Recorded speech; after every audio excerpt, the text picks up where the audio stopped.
La liberté est un thème qui revient très régulièrement en philosophie, comme par exemple Rousseau, Nietzsche ou encore Schopenhauer, qui ont tous traité ce thème. Tous ces philosophes ont des visions différentes de la liberté, et comme ces philosophes, certains animés sont inspirés de certaines thèses, comme par exemple SNK, qui fait le lien avec les idées de Jean-Paul Sartre, ou encore Code Geass avec Niccolò Machiavel. Dans la vidéo, nous allons principalement parler des points de vue des philosophes et des animés qui ont repris ces idées.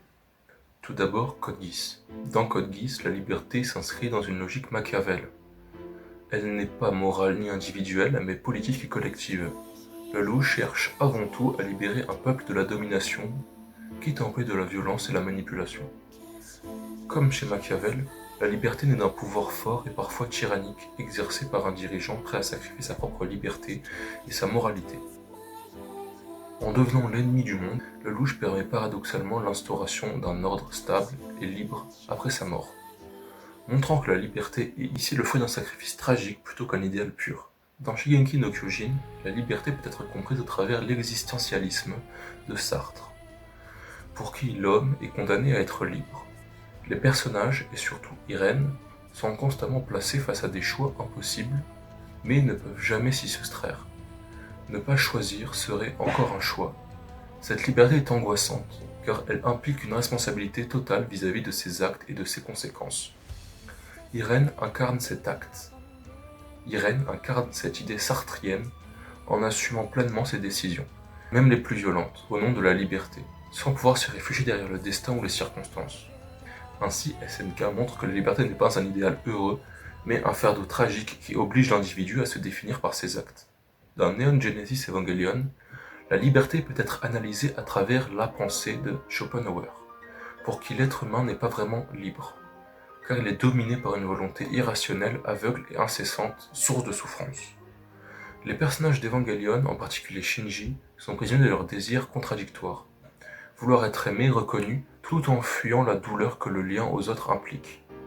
Cette tension reflète la thèse de Schopenhauer, selon laquelle l'homme doit choisir librement, alors qu'il ne fait qu'obéir à une volonté qui le dépasse. Le projet d'instrumentalisation de l'humanité illustre directement cette conception. Il vise à abolir l'individualité et le désir en supprimant la séparation entre les êtres.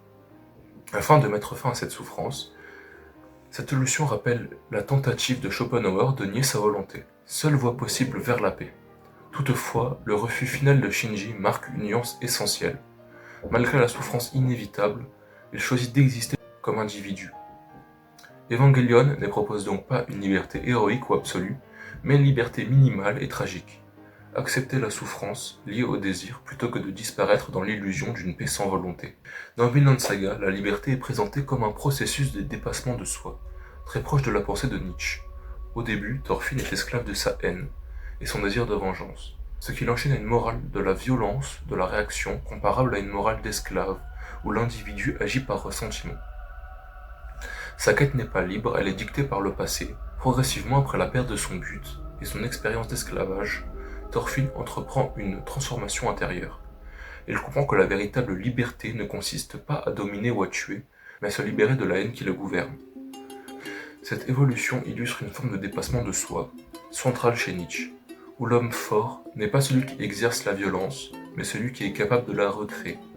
Rompre avec les valeurs héritées du monde guerrier et d'affirmer une nouvelle manière de vivre. Ainsi, Vinland Saga propose une réflexion nuancée. La liberté n'est pas absente de contraintes extérieures, mais la victoire sur ce qui en nous empêche d'être maître de notre propre volonté. Dans Monster, de Naoki Urasawa, développe une relation profondément socratique sur la liberté et la morale.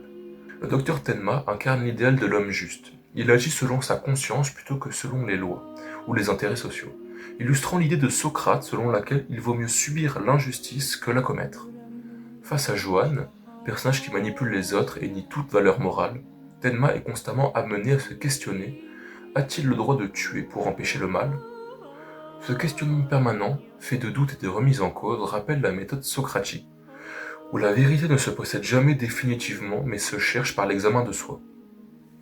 La liberté dans Monster, ce n'est pas la capacité à faire tout ce que l'on veut, mais la fidélité à une vie morale et réfléchie, où l'homme reste responsable de ses actes et de son humanité, même dans un monde où le mal semble parfois triompher. Dans Steins Gate, la liberté est abordée à travers la question du temps et du déterminisme.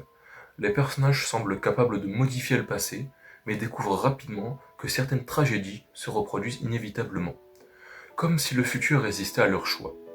Cette idée des points de convergence suggère que la liberté humaine est limitée par des lois qui les dépassent. Ainsi, même lorsque l'homme agit, il n'est jamais totalement maître de ses conséquences et de ses actes. Cependant, l'anime ne nie pas complètement la liberté. Au contraire, il la redéfinit. Okabe peut choisir, mais chaque décision entraîne une souffrance morale importante. Sauver une personne signifie souvent condamner une autre, ce qui transforme la liberté en un fardeau plutôt qu'en un privilège. Steins Gate rejoint alors une vision existentialiste. Être libre, ce n'est pas faire ce que l'on veut, mais assumer les responsabilités de ses choix, même lorsqu'ils sont tragiques. Enfin, l'anime montre que la véritable liberté n'est pas de contrôler le monde, mais d'accepter ses limites. En renonçant à un idéal de toute puissance, Okabe comprend que la liberté humaine réside dans la capacité d'agir lucidement dans un monde imparfait. Steins Gate défend ainsi la thèse selon laquelle l'homme n'est jamais absolument libre, mais reste libre dans sa manière de faire face à ce qui lui est imposé. Merci d'avoir regardé cette vidéo. Je vous invite à vous abonner, à liker la vidéo et à aller voir mes vidéos que j'ai fait précédemment.